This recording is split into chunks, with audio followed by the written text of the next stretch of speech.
Notice का डर सबको रहता है, चाहे वो स्कूल की हो, कॉलेज की हो और इनकम टैक्स डिपार्टमेंट की हो। Dear salaried employees, year ending हो चुका है। फॉर्म 16 सबके हाथ में आ गए होंगे और बहुत परेशान हो कि इनकम टैक्स कैसे फाइल करें, कहाँ से फाइल करें। चिंता की कोई बात नहीं है। Welcome to Overrolled. My name is research Vishwas, your legal and taxation guide. Today, I am going to teach you how to file ITR 1 within 10 minutes.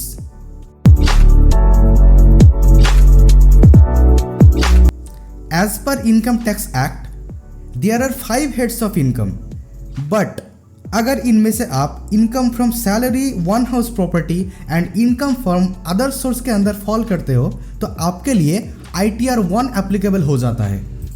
India में लगभग 50% लोगों के काम ITR 1 से ही हो जाता है। For reference, go to income tax portal, individuals, salaried employee and return forms applicable to me. यहाँ पे आपको ITR 1 फाइल करने के लिए सारा क्राइटेरियाज दिख जाएंगे।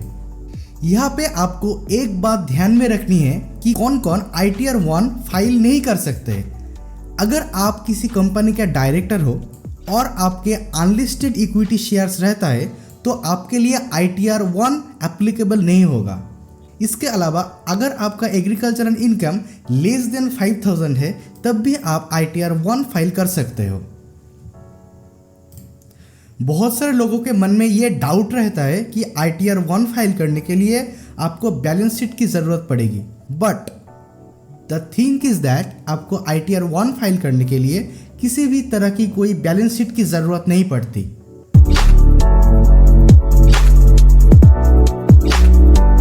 चलिए अब प्रैक्टिकल पे आते हैं। ITR 1 कैसे फाइल करना है। इसके लिए सबसे पहले आपको आ जाना है इनकम टैक्स के पोर्टल पर, जो कि है incometax.gov.in।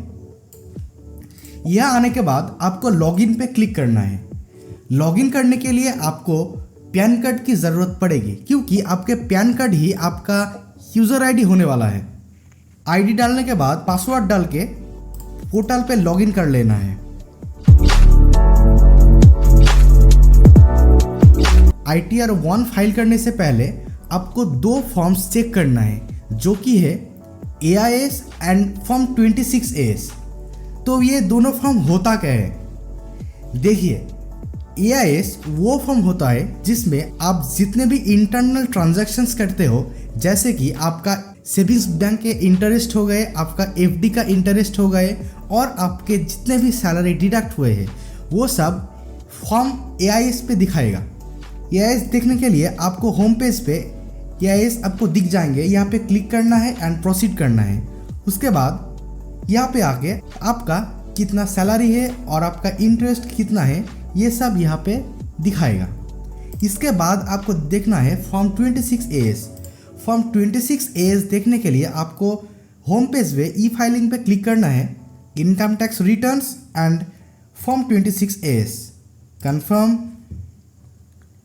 यहाँ पे आपको स्टेप बाय स्टेप प्रोसीड करना है, ईयर चूज़ करना है एंड व्यू करना है।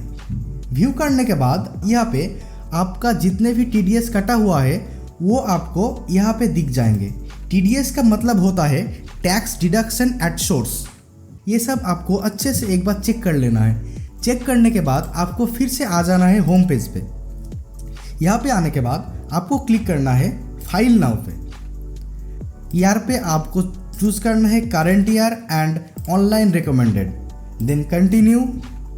यहाँ पे अगर आप पहले से आधा फॉर्म भर के छोड़ चुके हो तो आप यहाँ पे रिज्यूम फाइलिंग कर सकते हो। हम पहले से सीखने वाले हैं, इसलिए हम यहाँ पे स्टार्ट न्यू फाइल पे क्लिक करेंगे। स्टार्ट न्यू फाइल पे क्लिक करने के बाद आपको यहाँ पे इंडिविजुअल पे क्लिक करना है, देन कंटिन्यू करना है।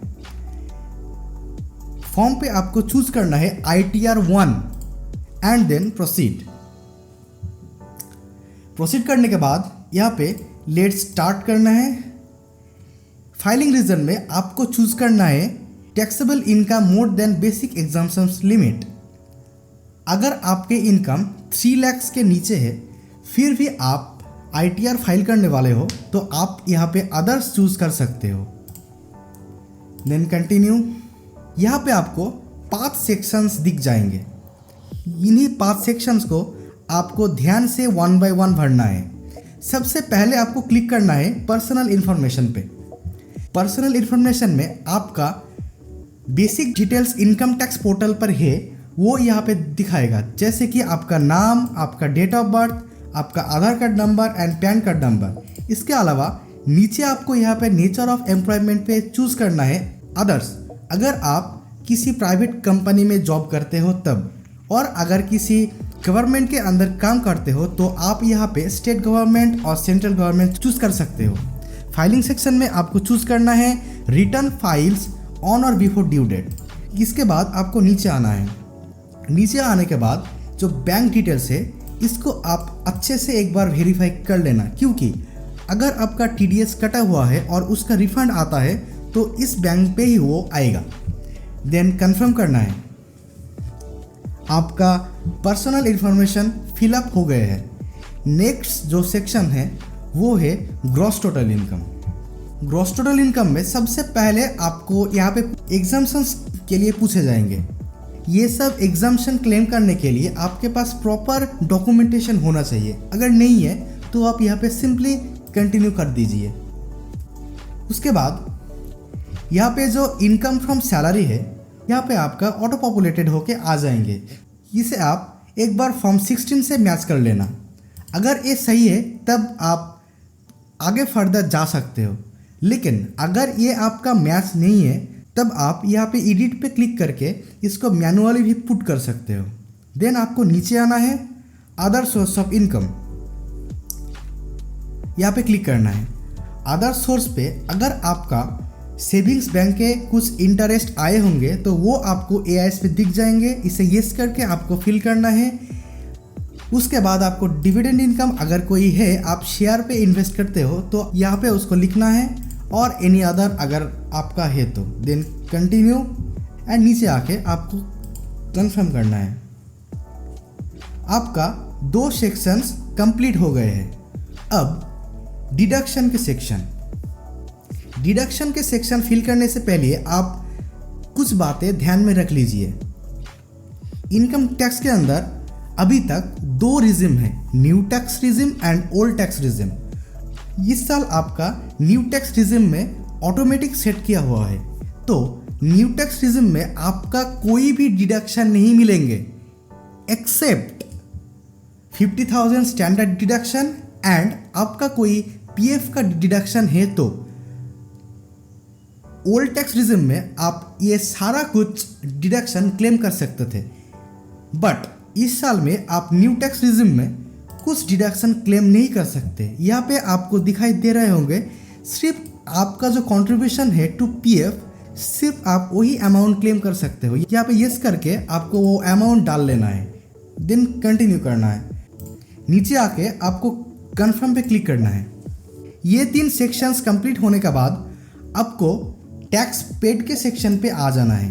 टैक्स पेड का मतलब है आप जितने भी TDS आपका कटा हुआ है वो सारा अमाउंट यहाँ पे आपको दिख जाएंगे टैक्स पेड के अंदर।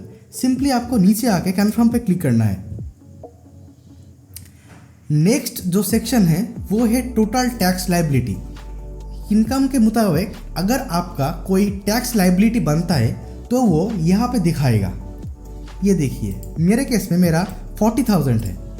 नीचे आने के बाद आपको इसको भी कंफर्म करना है। देन आपको प्रोसीड पे क्लिक करना है। प्रोसीड पे क्लिक करने के बाद जो फॉर्म आएगा वही आपका इनकम टैक्स के कंप्यूटेशन होगा। नीचे आके आप यहाँ पे देख सकते हो मेरा अमाउंट पेएबल आ रहा है, क्योंकि मेरा TDS कटने के बाद भी मेरा कुछ टैक्स के अमाउंट रह गए हैं। इन केस आपका रिफंड आता है तो यहाँ पे लिखा आएगा रिफंड अमाउंट। अब आपको सिंपली नीचे आके पे नाउ पे क्लिक करना है। पे नाउ पे क्लिक करने के बाद आपका जो पेमेंट है, मेरे केस में मेरा 7,000 आया था, उसको पे कर देना है। इसके बाद आपको क्लिक करना है रिटर्न प्रीव्यू। इसको चेक करना है and then proceed to review. ये जो फॉर्म है आपने अभी तक जितने भी फॉर्म फिलअप किए थे, सारा कुछ डेटा आपको यहाँ पे दिखाएगा। ये वाला फॉर्म आपको बहुत अच्छे से एंड ध्यान से चेक करना है, क्योंकि इनकम टैक्स नोटिस भेजने में बहुत माहिर है। सारा कुछ चेक कर लेने के बाद नीचे आके आपको यहाँ पे प्रोसीड टू वैलिडेशन करना है। अगर आपका कोई एरर बनता है ड्यूरिंग टैक्स फाइलिंग, यहाँ पे सारा कुछ दिख जाएंगे। सिंपली आपको यहाँ पे क्लिक करके वो जो एरर है उसको सॉल्व करना है। मेरे केस में मेरे को ये वाला डिलीट करना था, मैंने नहीं किया इसलिए मेरा एरर आया। मैं इसको डिलीट कर देता हूँ और यहाँ पे सिंपली फिर से सेव करके कंटिन्यू करूँगा एंड कंफर्म करूँगा। उसके बाद सेम प्रोसेस है, आपको प्रीव्यू रिटर्न करना है and then proceed to preview. ये वाला फॉर्म आप फिर से एक बार चेक कर लेना अगर आप चाहो तो। Then proceed to validation and then अगर आपका यहाँ पे कोई भी एरर नहीं रहता तो यहाँ पे आप सिंपली प्रोसीड टू वैलिडेशन करके आप अपना फॉर्म कंप्लीट कर सकते हो। तो दोस्तों ये था हमारा ITR 1 फॉर्म भरने का एक आसान सा तरीका। उम्मीद है ये वीडियो आपको पसंद आया होगा और आपके सारे डाउट्स क्लियर हो गए होंगे। अगर आपको ये वीडियो इन्फॉर्मेटिव लगा हो तो hit the like button and don't forget to subscribe my channel Overrolled. अगर आपका कोई डाउट रह गए हैं तो आप कमेंट पे हमसे पूछ सकते हो। तब तक के लिए take care and happy filing.